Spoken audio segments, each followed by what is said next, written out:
Mayong adlaw na sab kaninyong tanan mga kaigsuonan ko diha kang Kristo. Ave Maria.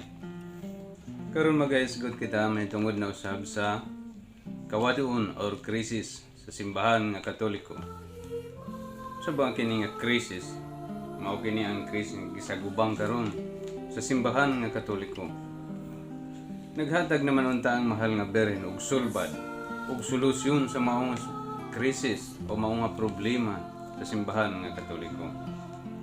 Unli lang ang nakapait kay bisan gani mismo ang mga kadagkuan niini gikan sa Santo Papa hangtod sa kaobispuhan, gibali wala nila maong hangyo sa langit o sa mahal nga berhen.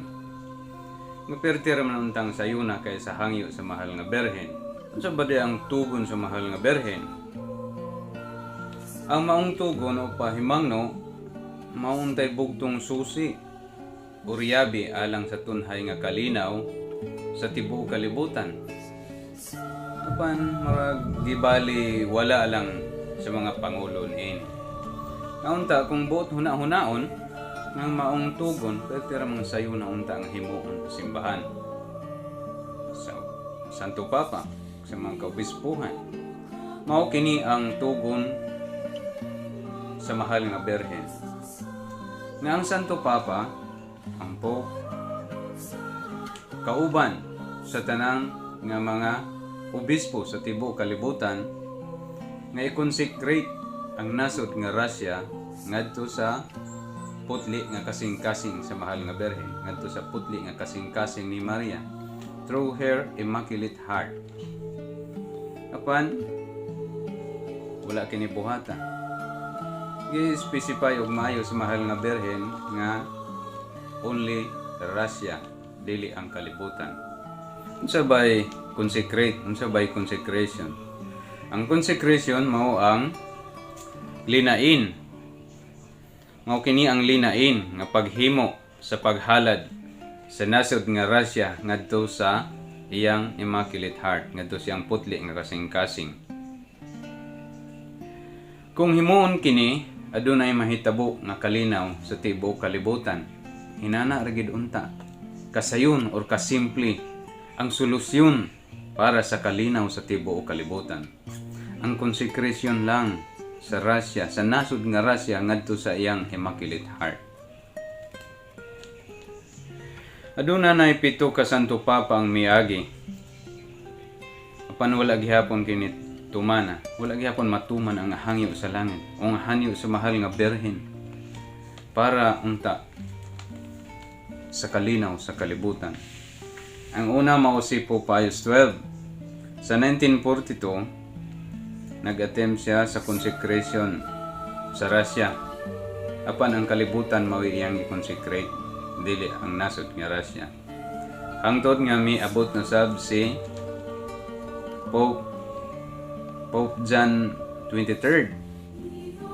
Wala gihapon niya i-consecrate ang Russia. Hinoon, naghimo siya sa Vatican Council II sa 1960. Gisupak niya ang hangyo sa mahal nga berhen, iyang gi-oppose. Ang katulo, mao si Pope Paul VI. Wala gihapon kini ma-consecrate. Hinoon, giotro na hinuon niya ang Santos nga Misa.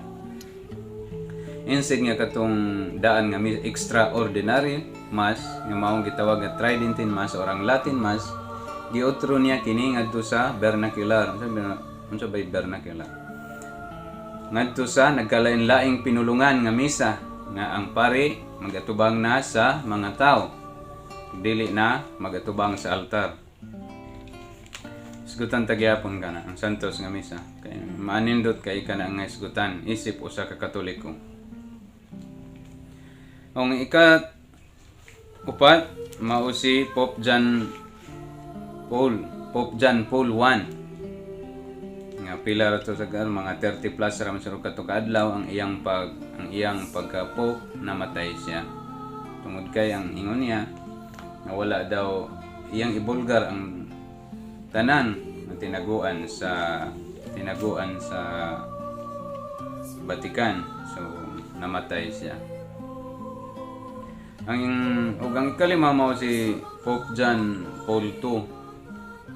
Nag-attempt siya sa consecration sa 1982. Pero ang kalibutan ang iyang gi-consecrate, dili ang nasod nga Russia. Ang kalibutan dili mao kana ang gihangyo sa mahal nga Birhen, kundi ang nasod nga Russia lamang. Pag niabot na lang si Pope Benedict XVI, wala gihapon niya mahimo ang consecration hangtod nga nag-resign na lang siya, wala gihapon mabuhat ang hangyo sa mahal nga Birhen. Hangtod nga karon niabot na lang si Pope Francis. Ambot lang. Si Pope Francis usa ka modern pope. Siya kung saan nala iyang madumduman nga isulti niya, dili pinasikad sa magisterium. O niya, ang iya lang gustong isulti, mo iyang isulti. Wala ta makabalo kung unsay sunod ni ini. Panangiwan sa mahal nga Birhen, ngang iyang mahal upotli nga kasing-kasing magbadaogon.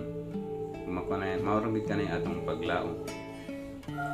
Ang mahal nga Birhen lang ang mao'y nasayod.